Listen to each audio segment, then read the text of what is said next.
sa The Chismoso. Guys, pasensya na kung hindi ako nakapag-live kahapon. Okay, kasi ang dami nating agenda na nangyayari dito sa Off Crypto, of course. But I'm making sure that everything is well handled. Of course, last time sinabi ko sa inyo na we should be going 120 pag nag-hold talaga yung specific level and we hit the target of 108 paangat. So, hindi yun yung nangyari. Now, I will be giving you a revision on that technical analysis. Okay, so marami magsasabi, Sir Osa, pabago-bago ka. Ganun naman talaga yung market natin. But I've been telling you guys that it will be a high volatile markets and also a negative market as July and August is coming. No? Parang kahapon lang, no?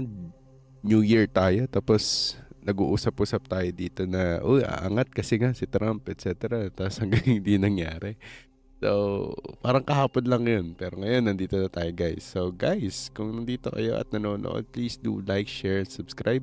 And big shoutouts kay Lucky Lua, big shoutouts kay Mark Cabral, kay Demelo, of course, yun yung mga matatagal na dito. Pati kay Eggsy, yan, nagbabalik si Demelo. Kamusta, Demelo? Yan. So, yun na. Guys, ang daming news ngayon, no? So, but let's do a charting. Ayan, na-reveal tuloy yung prediction ko. Anyways, so, I really think it wants to go back to 98 kasi ang daming takot sa level na to. Okay. So, chances are maybe, probably not. Okay, pero I really think na magzizigzag pa tayo dito sa level ng 104 to 105. Okay? And the volume for market cap, sabihin natin yung market cap for altcoins, etc. Na-drain na siya sobra. So, dito ko naiisip na baka pumasok ulit siya sa Bitcoin. Okay, and we might be going back to the Bitcoin season instead of altcoin season. Or due to whatever is happening right now and we are promoting so much about stable coins, no? There is a high possibility that we will be just playing around with stable coins for now and waiting for the massive go signal na tinatawag. So, ano yung mga go signal na yan, no? So, yan yung mga pag-uusapan din natin later. Also, but we'll just go ahead and stress about the market pressure that we are experiencing right now. So, with the market muna, let's talk about this one. Tumatawag yung asawa ko, guys. Wait lang, sagutin ko lang, ha? Okay.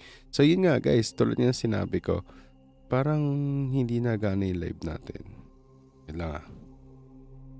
Naka-live na ba ako? Naka-live na ako. Anyways, hindi sure rin. Naka-live na ako. Okay, so yun nga. Tulad ng sinabi ko, guys. Balik tayo doon sa topic natin. If levels right here for technical analysis, kasi potentially we are on a flat top situation, pero maraming nagsasabi na this is a true top. So ako, for me, this is the top. Okay, this is the original top, which is dapat hanggang 110 lang tayo psychologically. Dapat yun lang din talaga yung top natin. So ibig sabihin, kung ibababa natin ulit, just to show it to you guys, inangat ko lang siya ngayon. Pero nung sa previous lives natin, nandiyan siya sa level ng 110. I'm trying to invalidate this one. Okay. Then also, if we go back here, okay, big shoutouts sa fiancé ko na pauwi. Yan, pag-ingati nyo, chatin nyo na. Big shoutouts kay Joseph T. Big shoutouts kay Cosmic. So, yun nga, tulad ng sinabi ko, guys. Okay, malaki yung chances na magkatakutan muna tayo. Okay, before we be able to really see a massive, move. Okay, kasi we don't get any steam, and also like with the news that we're getting is parang sunod-sunod na siya masyado. And ako, tinatry kong i-shut off yung sarili ko sa mga news. Tapos tinitignan ko, baka ito na, baka makarating na sa akin tong news na to. Tsaka dun lang ako maniniwala na, okay, this is true, or this is something that I have to really worry about. So something like katulad ng, let's talk about tariff wars, diba? So kahit i-shut off mo yung computer mo, i-shut off mo yung ano mo, diba, andun pa rin yung topic natin. Kung maganda, nakakarating pa rin sa inyo. Okay? So, sabihin natin mag-market dump because of Donald Trump's, sabihin natin, new decision on geopolitical kunyari lang, ganon. Tapos nakarating sa inyo. You should take this seriously pag mga ganyan yung news. So why? It's because kahit gusto mo na i-shut off yung sarili mo, bigla pa rin nandun pa rin yung news, 'di ba? So that should actually really tell you something. Okay, but again, guys, this is just my worst case scenario that wherein we can go back down dito sa level na to.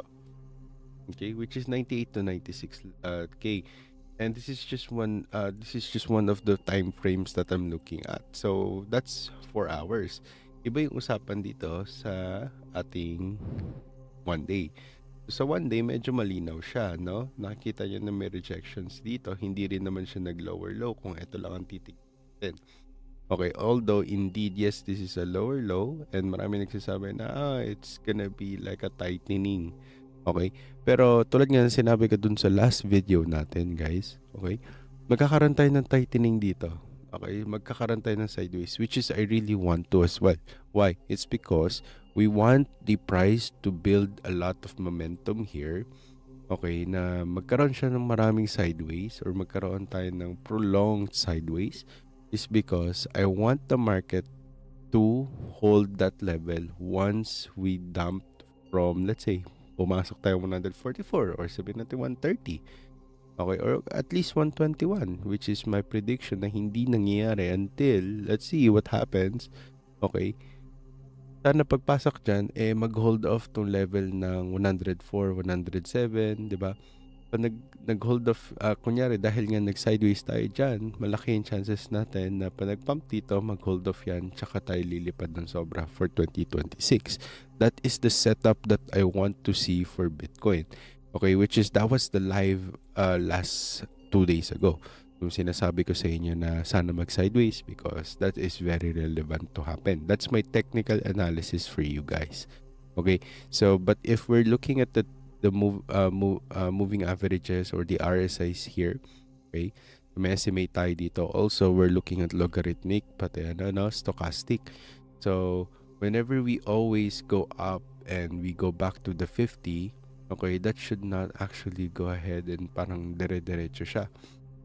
There should be a confirmation first in order for us to really say na talagang babagsak tayo. So, dito lagi nadadali yung mga tao. Okay, so katulad nito guys, let's see. Okay, so katulad nito ang mga tayo dito sa line na red, which is yung ating level na 75 RSI. Bigla tayong bumagsak sa 42, although sinasabi ko 50, but it should be really close to 50. So 42 katulad nito. Then biglang umangat yung market. But the altcoins were following this level, no? Dito lagi tayo naglalaro. So significantly, we may be able to see a lot of market move for altcoins if ganyan yung mga move. So, ito nga, katulad na ito, tsaka lang tayo talaga babagsak. Okay? So, these are the levels that I missed out. Okay? For the last months. Okay? So, although, nung sinabi ko sa inyo na nagre-rebound na, doon lang naman ako nakakapag-catch ng wave talaga. So, dito katulad na ito, napaagay yung bili ko. Okay? Napaagay yung bili ko, umangat man siya, kala ko confidently, sabi ko ito na yun, bigla siyang bumagsak ulit. Okay, but I'm more confident na hindi na yan babagsak ng 96 or ng 76 or 78. Why? It's because of the mega trend line. Hanggang sa pinaglaruan siya at doon ako nakakita, okay, ng volume surge sa market. Kita nyo na nakaangat na yung volume natin pero yung momentum natin nandito pa rin. Thus giving us a bull signal. No? So doon ko kayo pinapasok. 78. Okay, meron tayong record niyan, meron din tayong live niyan, at meron din tayong documents about that. Okay, and also messages sa Meraki Discord natin. Okay, at dito obviously nagkaroon na tayo ng sideways, giving us a bull flag leading to the same length of this one on this one. No? So maraming magsasabi na, Sir Oso, I really didn't see that video, I really didn't see that message on Meraki, kahit Meraki ako. So try to look for it because I've been telling you guys to buy.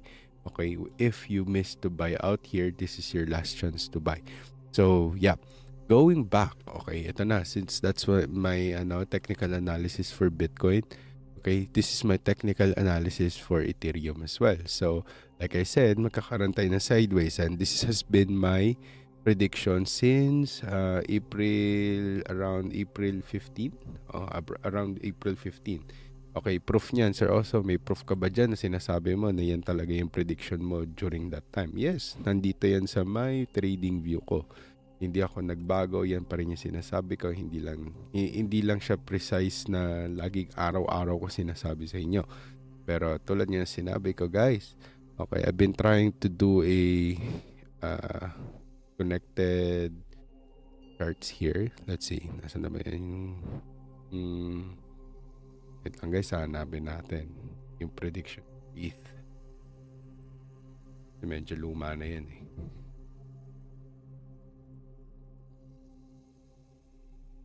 Oh, wala. Dito yun. Profile. Ito ata yan sa Merl. Next pa tayo. Ganun siya kaluma. ETH.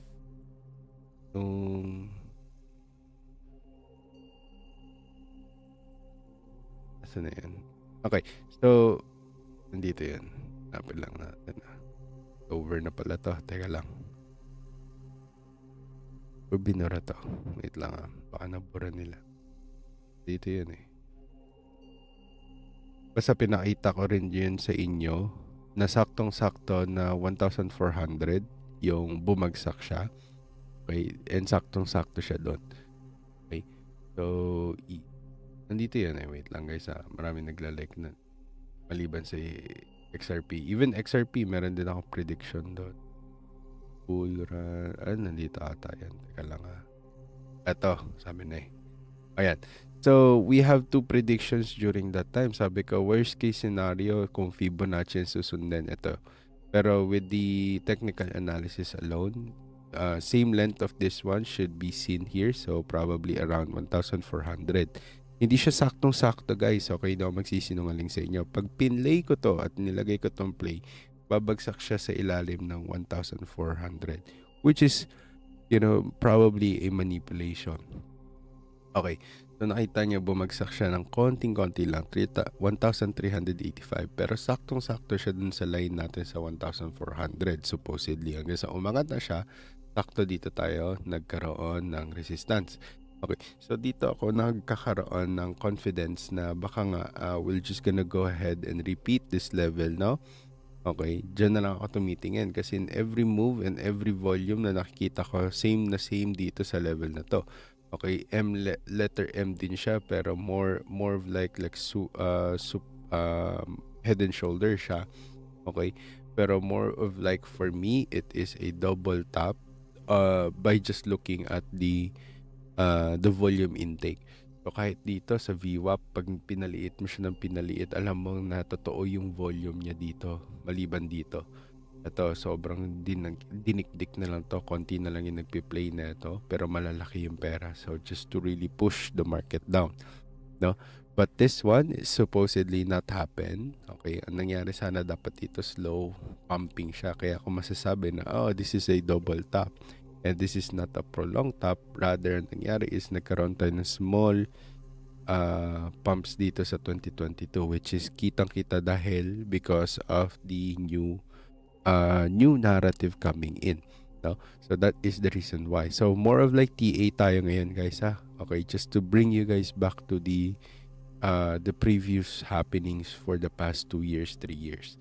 Okay, now we went back. Okay, we went down. So now the question is, now that we are doing sideways, what's the next move? Probably this one, no? Kung nag-sideways to at hindi to pinaglaruan because of the moving average 20 unusually. Okay, kasi nag-dip tayo ng sobra eh. This is bloody market talaga. So, ang nangyari is, okay, we played at the bottom of this moving average. Okay, but whenever we do that, okay, na nagko-cross to, okay, dito, sa moment na to, okay, it just supports my thesis na probably we are here already. Okay, kasi nag-get close na sila via calculation of moving averages. If you know how to calculate or yung technicalities ng pagka-calculate ng moving averages, okay, or how they take into account why these lines are there is a calculation or mathematical calculation for that. Okay, so ngayon, ito, okay, since may mga ganito tayong weeks or manipulation, probably dahil dapat, A, B, C, D, E, pababa na to. After neto, just to pay off itong naging pump na to. So, medyo masakit to, guys. Okay, so, tulad ng sinabi ko, July. Okay, June, July, August, biglang bumagsak tayo. So, probably okay, mapaaga yung July natin. Tapos sa August, sideways. Okay, sideways or probably hanggang dito lang pag nag-dump to. Pero nasunod naman yung pump natin hanggang 2,500, so mobra pa due to manipulation, but supposedly we should be respecting that moving average, pero hindi nangyari. So now we are paying for it. So the question is, if we prolong stay on that one, okay, it needs to really fill in this one. Ito yung tinatawag na order block rules, okay, of SMT or SMT tuloy, smart money concept, SMC. Okay, so now ito na yung ano natin, yung point ko dyan. So, kung support and resistances lang din, dapat talaga bumalik tayo sa 1,800, which is I've been telling you guys about this sa document ko. Tinasabi ko sa inyo, guys, ito talaga yung gusto nyong gawin. Ito yung gustong gawin ni Ethereum. Before mag-pump siya to 3,300, it needs to really go back below 2,100. Pero kung mag-hold yung 2,100, we may be able to see 3,700 at least. Okay, supporting the whole technical analysis uptrend since we already paid off this one. So sabihin natin mag-retrace just to confirm, no? Pero dahan-dahan, as nag-sideways ng matagal bago tayo bumalik pataas. So parang ganyan, gaganan siya. Pwede siya mangyari. Okay, so balik tayo dun sa ano natin, sa products natin. This one. Okay, so sa ETH natin, okay, tuloy ang sinabi ko yan, no? Katalan yan. It needs to really go back to 1,800. Why? Because the order block is here. Maraming hindi naniwala. Ang ganda ng candle dito. Because everyone's saying like, Ethereum is gonna like melt faces, etc. Ngayon, nagme-melt face talaga. Kasi walang nangyayaring galaw. So, it's either it goes up here, paglaruan niya, yun yung tulad ng sinasabi ko, same pa rin yung ating rules. Okay? Kung i-engage natin yung sarili natin sa technical analysis ng Ethereum, okay, but if it goes, okay, sabihin natin, okay, if it goes haywire, okay, mabaliw lahat because of the war, etc., then malaki yung chances na we go back here. But we always, okay, whenever we touch it, we need to have like a fail low, okay?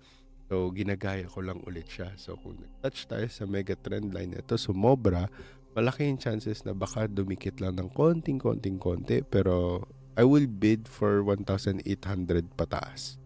Okay, it cannot really go down furthermore. Why? It's because it's gonna be too, sa Tagalog is sobrang mabango na niya. Okay? So, tinatry ko i-convert sa inyo yung mga words. So, sobrang bango na neto sa institution pag bumagsak pa to. Kasi this is very undermined and undervalued. Big shoutouts kay Lila Jules, kay Damon, pati kay Papa She. So, like I said, okay, this is very undervalued. Talagang binagsak nila yung moralidad ng Ethereum, pati ng mga Ethereum holders na parang wala na siya daw chance. Okay? So, now let's go with this one. Okay? Kung gusto niyo i-chart natin yung XRP, pwede naman. Okay? So, ito yung problema sa XRP, guys. Okay? Pag sa XRP, okay, whenever we do this, we always have this like slow dump. Okay, kumbaga pag dinrawing ko to, magiging ganyan siya, ganyan siya. Okay, so nagkakaroon tayo ng ganyan. Okay, tapos biglang fail. Okay, yung sukdulan na fail. Okay, pero sobrang bango na nito pag bumalik pa to ng 0.5 or even below $1.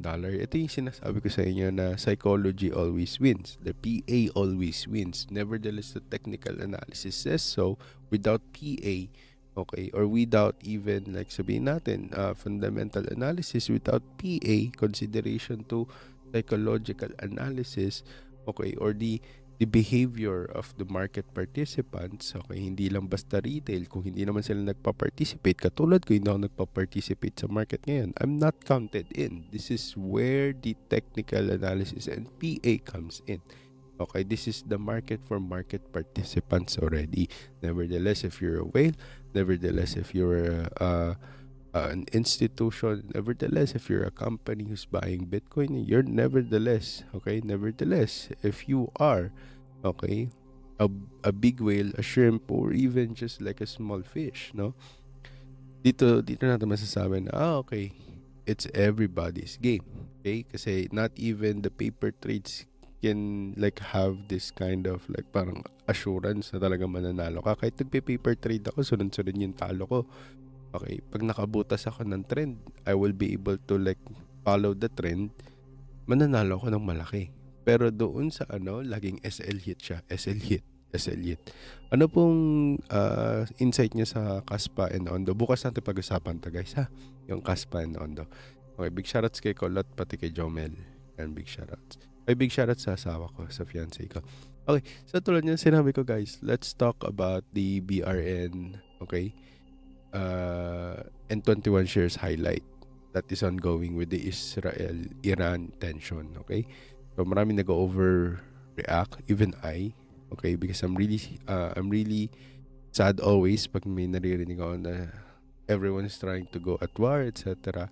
Okay, we're not gonna talk about sinong mali, sino yung may propaganda dito, etc. We're talking about our interest, okay?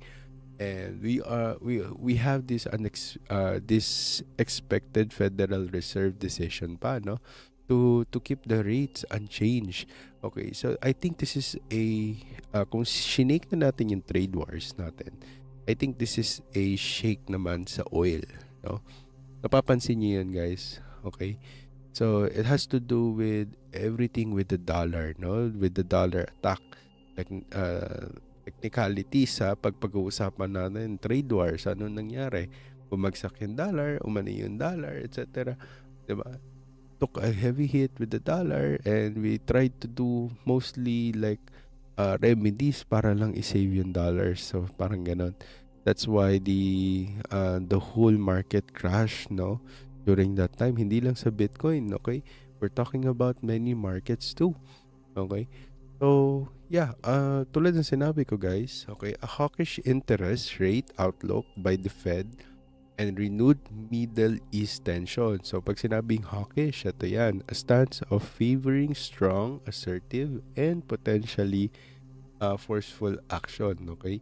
Particularly in foreign policy, often prioritizing military solutions over diplomacy ones. Okay, so this is more like merely sell the news, okay, because everyone was like saying na okay, magiging bullish yung magiging Fed results, etc. Ayun, lumabas pangit. Okay, hindi naman sobrang pangit, 'di ba, but it might be also a catalyst for what is about to happen, a big one to happen. Probably hindi ko sinasabing a big crash, no, but we're seeing a lot of crash right now. That explains my thumbnail. But I'm not trying to predict if we're going up or down. I'm trying to inform you guys yung mga news na hindi sinasabi sa inyo, but just like trying to read read the whole news to you guys. Okay, marunong naman na kayo magbasa. Okay, so this is when I enter, because I think I can and I want to believe it that way too, that I was given the talent to read between the lines. Okay, that's why we can anticipate what are the next gems and why are we gonna pump on this certain dates. And when we get it right, we get it super right, no? So traders are pricing in. Ito yung nakikita ko guys, okay, in just 1 or 2 Fed rate cuts for the 2025. Isipin mo guys July to December, konti na lang yan. Okay, konting-konti na lang yan. Isiksik mo yung dalawang doon. Isiksik mo yung dalawang Fed rate cuts doon. Anong ibig sabihin doon? Konti na lang panahon, no? Tiniis mo ilang taon mula 2022 hanggang dito, susuko ka. 'Di ba? Puro ka in out. 'Di ba? Puro ka, hindi, promise magki-crypto na ako. Hindi, promise. 'Di ba? Sinisira mo yung character mo, guys. Okay? Kung sinisira niyo yung character niyo, guys, that is the reason why that is the main reason why, okay, why you keep on doing the lukewarm behavior sa market. Okay, na gusto mo na talaga mag-crypto kasi nag 100k, off ka na naman kasi biglang bumabagsak. O ngayon, biglang mag-pump to 120. Sabi mo, hindi, promise talaga, etc. And that is where you become the food for the whale. Okay? So, instead of hatchbacking, no? Yung nakikisakay ka sa likod ng whale, sinisip-sip mo yung dugo niya or sinisip-sip mo yung parang mga ano niya sa likod-likod niya, di ba? Yung mga pagkain niya sa likod. So, eto nga. Wait lang guys ha. Ba't kaya ganito tong mouse ka? Yeah. So, tapat natin dito, okay? So, ito nga yung sinabi ko. I really think, okay, the market is, they're trying to price in. Okay? They're trying to price in. Okay? So, this reflects or reflecting on, this is going to reflect, okay? Ayoko kasi sabihin na parang sure na sure ako. This might reflect, okay, ongoing concerns about inflation and monetary policy tightening. Okay, so hinga-hinga lang tayo dito. Medyo mahirap to guys. Okay, pagdadaanan talaga natin to. Okay, but if you have a heart, okay, you won't have any problems at all. Okay, so the geopolitical impacts and the Fed rates and issue, Trump is trying to hold off the pump, etc. You should not be really scared about what's going on. Okay, the more the people are fearful, the more that you should be increasing your strength or your confidence in the market. Why? Because you buy the fear. That's very basic. That's like psychological market behavior 101, no? Parang gano'n. So, do you wanna buy when the market is really hyping tapos magiging pagkain ka? Okay, para kang vulture. Tira-tira ka na lang doon ka sa taas bumili, no? Instead of becoming the wolf. Kumbaga, aakyatin mo yung mountain. No one wants to do that. Walang gustong maghirap. Gusto lang nila, okay, ito na ba yan? Ito na ba? Pump na ba, Sir Oso? Okay? Kayo, wala kayong proof. Ako, may proof ako. Nandito ako. I'm trying my best. Okay? In God's timing and everything. Like, if He wants me to, like, do live and everything, hindi ako nararattle. Kung wala kayong mapapanood, merong iba dyan na gusto nyong panoorin, feel free to go there. Okay? But, yeah, I'm very confident that this, how I read the news, okay, is far different from what you always, like, we always see in the market. Mapa Philippines or like outside the Philippines, kasi yung ginagawa nila, nagbabasa lang sila ng news. Okay, they don't give their bold opinion, which is not a financial advice, but also, you know, still gives a wider perspective kung paano talaga dapat tingnan ng isang influencer yung isang news. Doon nagkakaroon ng parang gap between influencer and content creator.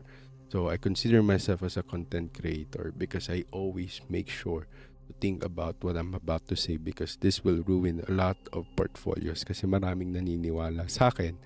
Okay? And I really hope walang naniniwala sa akin. Pero syempre, yun nga, hindi natin maiiwasan yun because I'm trying to deliver some chismis. Yan yung hilig nyo chismis, diba? Imbes na news. So, yeah, going back, okay? So, itong si Valentin Fournier, okay, according to this news, basa-basa na lang sa screen. Okay, scroll up ko ulit. Okay, pero gusto nyo kasi gumagalaw siya para, mapakain ko yung ADHD nyo. Okay. Lead Research Analyst at BRN, okay? In-indicate niya na that the combination ng unchanged funding rates natin and the Israel-Iran standoff may further have the Bitcoin prices to go down. Okay, parang ganun yung sinasabi niya. Hindi niya sinabi na, hindi, sure ako mag-go down. Pero I really think yun yung gusto niya sabihin. Okay, itong company na to, which is the Valentin Fournier. Okay, analyst siya sa BRN, which is a stock asset. So, ito yung problema dito guys. Meron kasi tayong uncertainty. Okay? Uncertainty resulting from these factors na nabanggit ko sa inyo, and it led to a slower down in inflows in market at kitang-kita siya sa volume that we've been watching out for the last lives, okay? Na videos natin dito na nire-upload ko para sa inyo. So, si Fournier, ang pino-point out niya, okay, that the market's short-term momentum has shifted negatively. because of the combination nga nung tinatawag natin kanina na hawkish, no? Or hawkish. Okay, so yung hawkish rate outlook natin, yan yung number 1. Number 2 is yung slowing of ETF inflows. Rather, mayroon pang palabas. So, outflow pa yung iba. Okay. Then, number 3 is yung geopolitical risk. So, do you wanna go ahead and fight against these 3 newses? Diba? So, mas maganda talaga. Ito yung sinasabi ko sa inyo. Keep selling useless tokens. Lalo na pag naiisip nyo na baka umangat. Tapos tinignan mo yung market cap, it's very small. Even it's a micro cap alts. Okay, it may go up, yes, probably. Okay, but you don't know that. Okay, so same thing as baka bumagsak, no? So the real thing here is you need to lessen your risk. Since you're in crypto, what you want to do is to leverage on the first assets that always pumps when the market makes a move. Okay, so I've been telling you guys about this, diba? Paulit-ulit ko na to sinasabi sa inyo. There is a market rotation always, and that's when you will know, and that's how Sir also knows kung magkakaroon talaga tayo ng mini bull run, eto na ba yung bottom. It's because of this kind of data, which is a very obvious data, but often nasiskip siya kasi yun nga, patalino na sila masyado. So ako, I want to remain basic always. No? Ayoko masyadong turuan yung sarili ko sa mga advanced kasi hindi rin kayo makaka-relate kung ganun yung magiging situation. Na parang, hindi na relatable si Sir Oso. Hindi ko na rin maintindihan. And hindi ako nanonood palagi kay Sir Oso. So, hindi ko alam yung sinasabi niya. Something like that. But why would I even also shift to advanced to like parang magmukha lang ako matalino sa inyo? Nagagalingan ko magsalita, gagalingan ko yung mga natututunan ko, tapos hindi rin naman nyo matututunan. Ang plano ko kasi dito guys is matuto kayo magbasa ng sarili nyong chismis, no? So magbabasa kayo ng news, isang news lang from the block or from sabihin natin from CoinMarketCap. Nabasa niya na agad yung chismis between the lines from those from those newses. Hindi nyo na kailangan pumasok ng mga alpha. Hindi nyo na kailangan magbayad para sa alpha. It happens. So, for the long term, okay, recovery prospect naman natin, syempre, hindi lang naman doon natatapos. No? So, napansin ko dito sa mga news na to, okay, si Matt Mena or the Crypto Research Strategies ng 21 shares, which is our favorite, guys. Okay. So, 21 shares, meron silang ETF din, meron silang ETF for Bitcoin too, not ARK investment, my bad. Okay. Argues that despite the recent pullbacks na nangyayari sa Bitcoin, okay, it indicates, okay, still favors a strong rebound, okay, by the second half of 2025. Okay. So, do we trust 21 shares? This is the third asset class or ETF that I would trust for Bitcoin. First is ARK investment. Pangalawa si BlackRock. Lalo na pa nagtugma si ARK investment. Kunyari nauna si ARK investment, sinot call niya.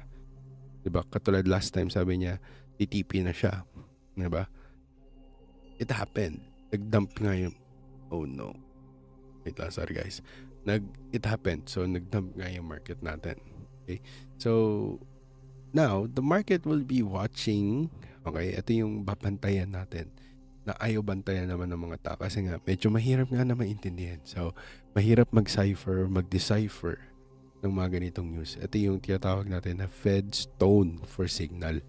Okay, ano ibig sabihin nun, guys? Magka-cut rate ba? Mag-retain ba? Or dagdag para paarayin yung market? It can happen. Really depends.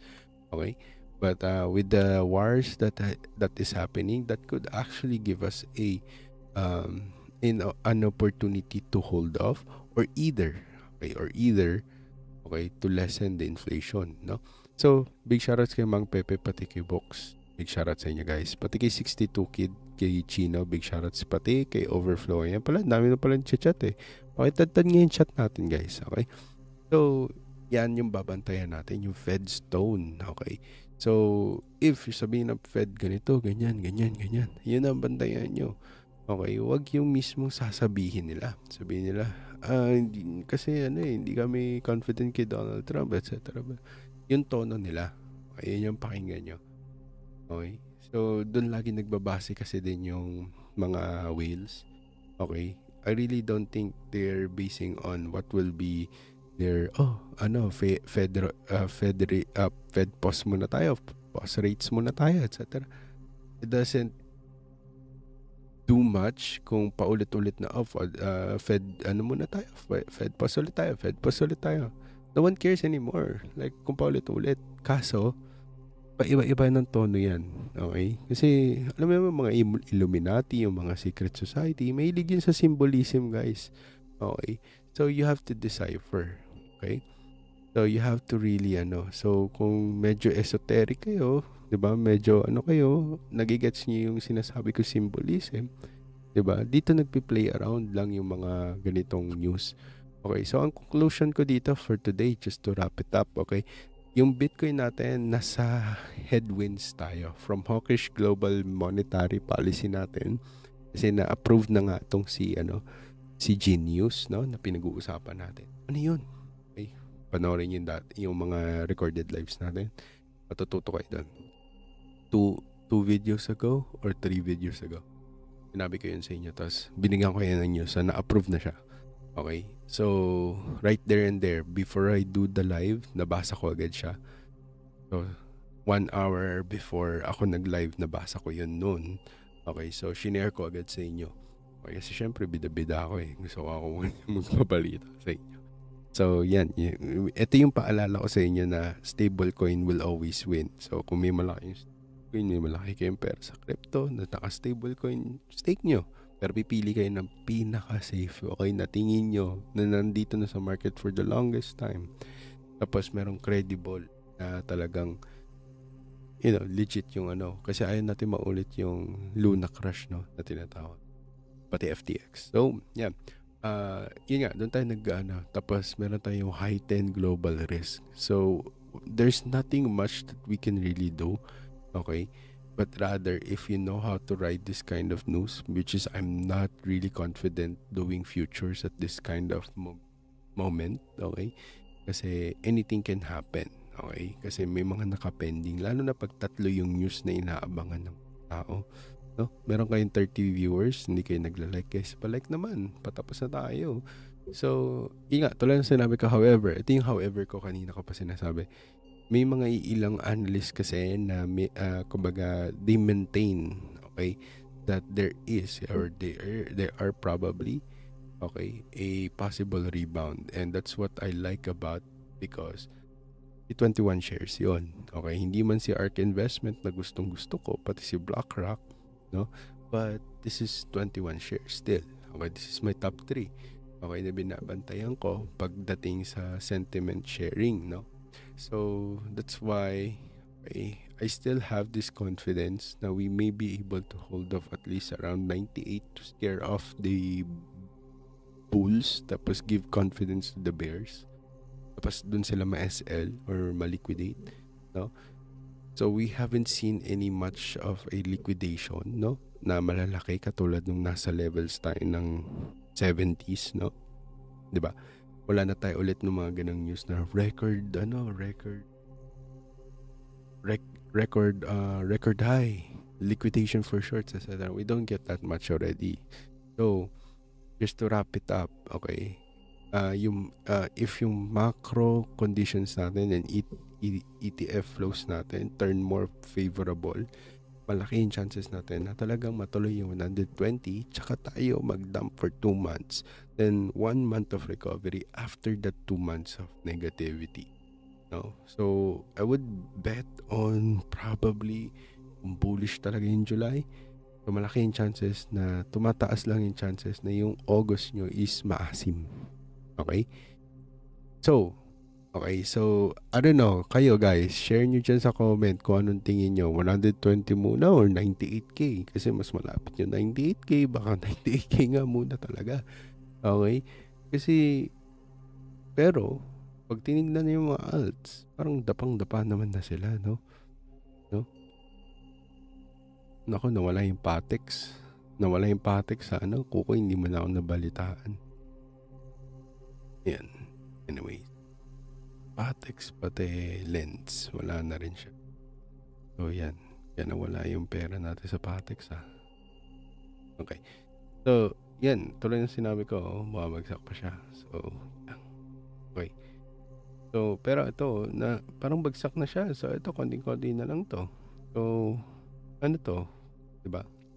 Question dyan Yung plume natin, grabe Kabili ko lang ng plume. Dito pa tayo bumili.